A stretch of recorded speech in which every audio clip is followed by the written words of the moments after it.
Hey, what's up? This is Chosen, and this video is going to be a champion guide for Sir Nicholas, so let's get into it. Alrighty, as we pull up Sir Nicholas in the index here, we're going to go Sacred Order and the HP Void Affinity Legendary up here on the top right.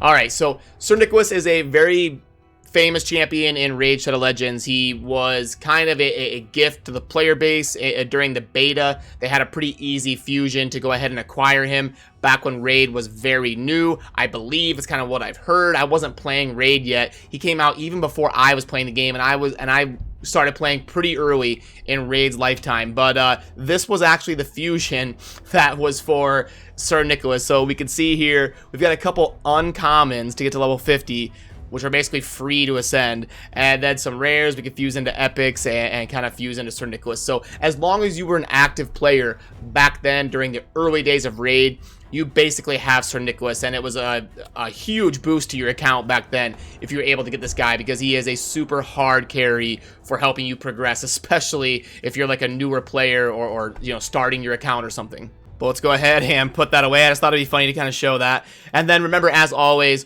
for my champion guides, I will have a link in the vid description to one of these little infographics that shows everything, how many books they take, which is 10 for Sir Nicholas, stat priority, the masteries I'm currently using on the champion, and their grades and all that. But I'll go over all this stuff more in depth during the video, but that's down in the vid description if you want to pull that up. So let me go ahead, throw that away. All right, and let's go over him here. So a base speed of 105, very good. Anytime we can get a base speed over 100, that's great. And the champion is actually based on HP, so that's great. Anytime we can get a champion based off defense or HP, it's typically optimal because we can scale both their toughness and their damage at the same time. When we have champions that scale off of attack doesn't provide any sort of toughness, it's only damage, so you're not double dipping with that stat like you are with champions like Sir Nicholas that scale with something other than attack. So he does hit pretty hard, especially if you can get his crit rate right and his HP super high, up to like 75, 90,000, 100,000. He can hit super hard.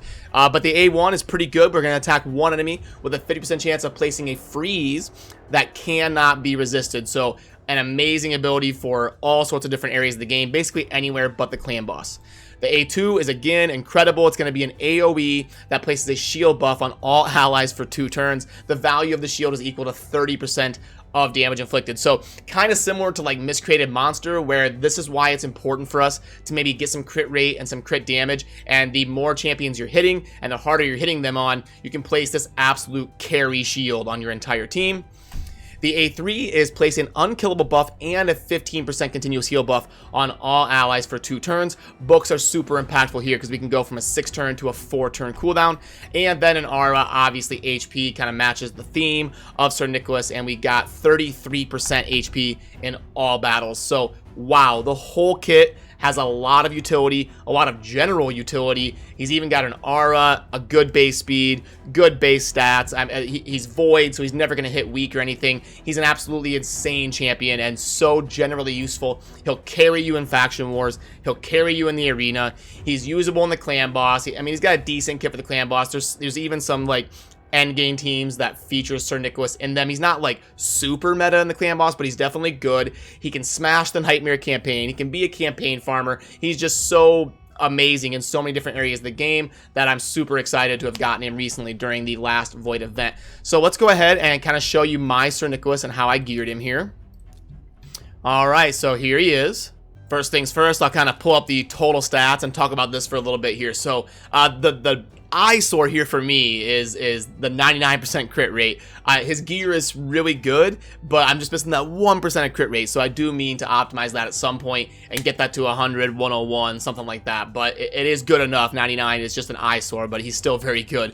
The accuracy is one good thing about Sir Nicholas is we'll see the only time he needs accuracy is placing this freeze debuff, which cannot be resisted. So we actually don't need accuracy on Sir Nick, which that's very rare for anybody that places debuffs. So the fact that we don't need accuracy on him makes him a lot easier to gear, and we can get really higher numbers on the base stats here because we don't have to worry about accuracy. So we get the good crit rate, we get some crit damage, and then obviously we're going to be going for a lot of HP. I've got mine up at 90,000 HP. That makes him hit super hard when you couple it with the really high crit rate, and just then we're looking for speed, defense, anything that's sort of good sustain, and kind of tuning him to work well within your faction wars and your arena team.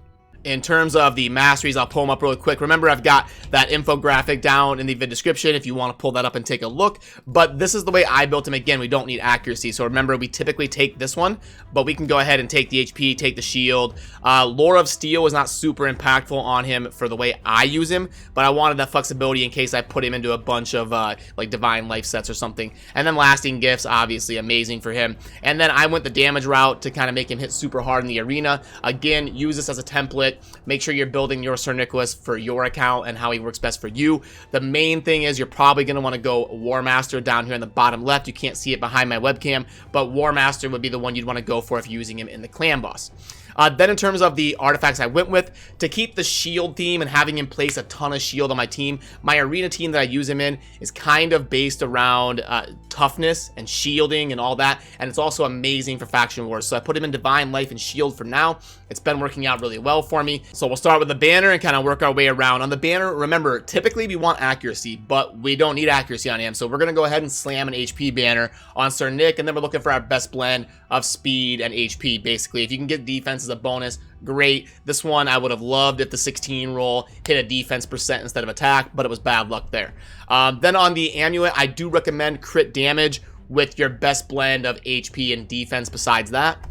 The ring, we're going for a lot of HP and defense. This ring is super great because we've got this 6-star HP roll. We can glyph that HP up to a 10%, and then we've got 21% defense. So a very good ring for Sir Nicholas there. The boots, we're typically going to go with speed. You could go with HP percent boots if they have like a double speed roll as a substat or something, because we can actually have Sir Nicholas go at the back of our rotation, because remember, he's going to be placing these super good buffs. So if we have him go first in our rotation, it's going to it has the potential of wasting a turn of that debuff. So with him being a champion that can go last in our rotation to place those buffs and not have them wasted, we can actually use different boots than speed, as long as we at least get a little bit of speed as a substat typically.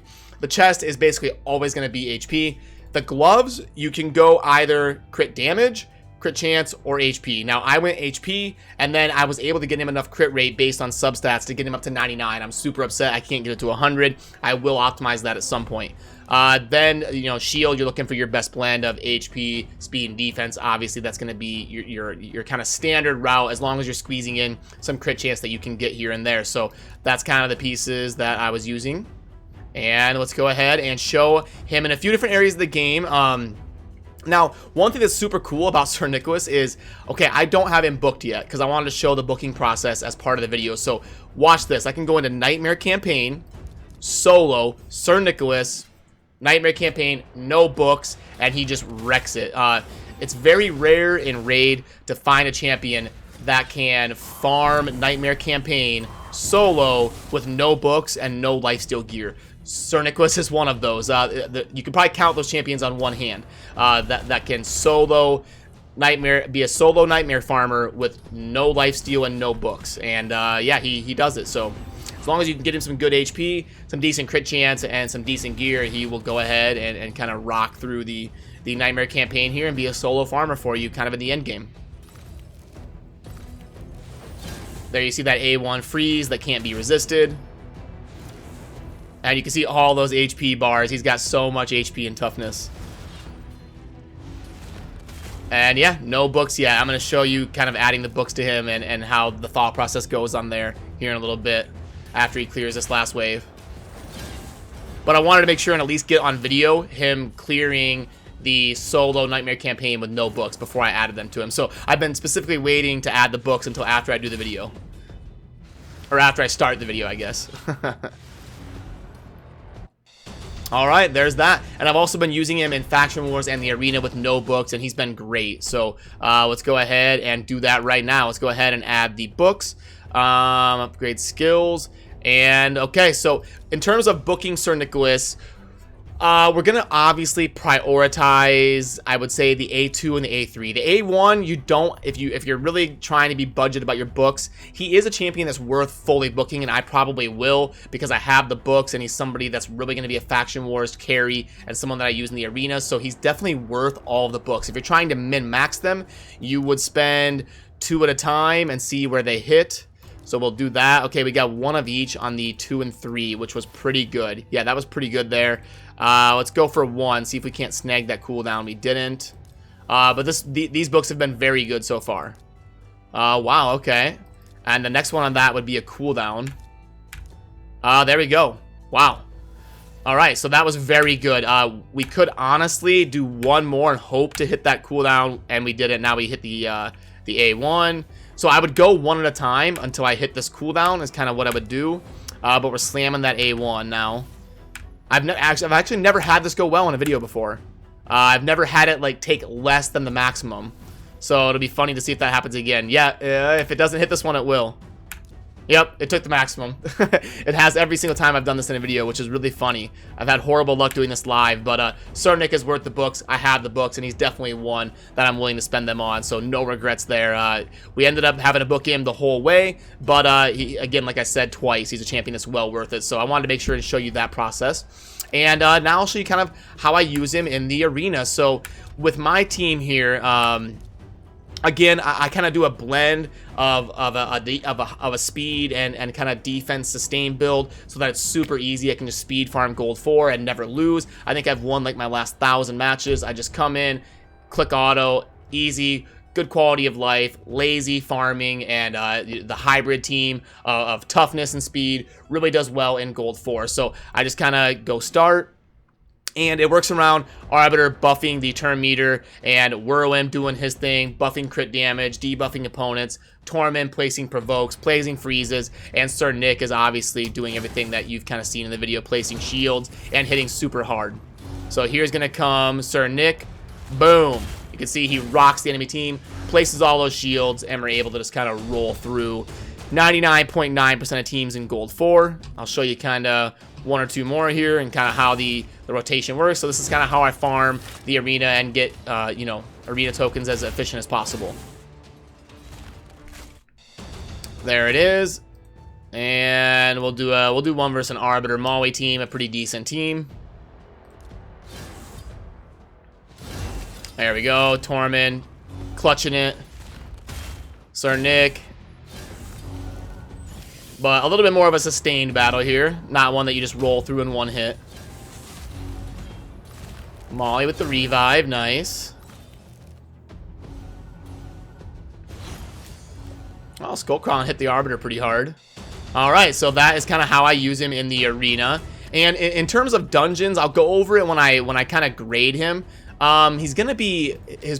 His best dungeon is probably going to be the Golem. He'd be really good there. The Golem's a little bit more of a sustained fight that isn't super like speed farmy. There's some strats around like Seer and stuff in terms of speed farming, but the Golem can be a little bit more of a defensive dungeon in terms of tougher to get like a 100% win rate, but with him placing shields, Sir Nick can be very good there. He's also kind of fills a similar role in the Spider to like Miscreated Monster in terms of placing a shield buff on your whole team to kind of do some AoE damage, place shields, and help you keep people alive so you can sustain the fight. So he can really fill a similar role to Miscreated Monster there. And honestly, he'll be usable anywhere. His worst dungeon might be the Fire Knight because he only has that single hit A1. But yeah, I mean, he's basically usable in anywhere here. And I think his two best would be the Golem and the Spider, but he would obviously be amazing in the Minotaur and the Dragon as well. So let's back out and do that grading. I wonder why the music cut off. Oh, there it goes. I just had to scare it. I had to talk about it, and then the music came back. Maybe it just cut off in the dungeon or a screen or something. But yeah, let's go in and do these grades live. So we're going to go reviews and recommended artifacts. Okay, yeah. So they're sticking with the HP theme. They typically stick to the basic kind of recommendations, the basic gear set, so not bad. Obviously, it's good for players to know that HP is a priority on him. So ratings, campaign, he's a 5. He's void. As I showed, he can solo Nightmare with no lifesteal and no books, so obviously a 5. Arena offense, he's amazing in the arena. He's going to be a 5 on both those. Clan boss, gosh, he's like a 4.6, 4. I'll give him a 5. He's he's really good. Minotaur 5. Spider, yeah, I mean, with him placing all those shields and the unkillable and stuff, there's a lot of cool things you could do in the Spider in terms of building a team around his capabilities. So yeah, I'll give him a 5. Golem, like I said, that's one of his best dungeons in my opinion, is a 5. Dragon Lair, 5. Fire Knight, yeah, that's kind of, I was mentioning that's like the one dungeon that he might not be super good in. So that's kind of funny how that panned out there. Yeah, so I'll kind of stick with that theme, give him a 3 there. He's not like a trash, but he's just not like S tier there. Void, again, he's going to be amazing in all these different areas. Magic Keep, he doesn't like remove shield or anything, but he's just such a good champion that I can't see like not giving him a 5 in any of these keeps, like in a level 15 context. Yeah, and Faction Wars, he's one of the best champions in the game for Faction Wars, so obviously a 5 there. So, yeah, it's going to kind of do it for this video. Remember, I will have a link to that Sir Nick infographic down in the vid description if you want to pull that up and take a look. So yeah, if you have Sir Nick, congratulations. He's a super good champion. I'm excited to have him, and it's been a lot of fun kind of diving in, you know, using him and kind of theory graphing different builds and using him in different areas of the game. He's really helped me progress in Faction Wars and made the arena a little bit easier to kind of farm in Gold 4. So yeah, as always, let me know what you think down in the comments, and thank you for watching. Have a good rest of your day. Peace.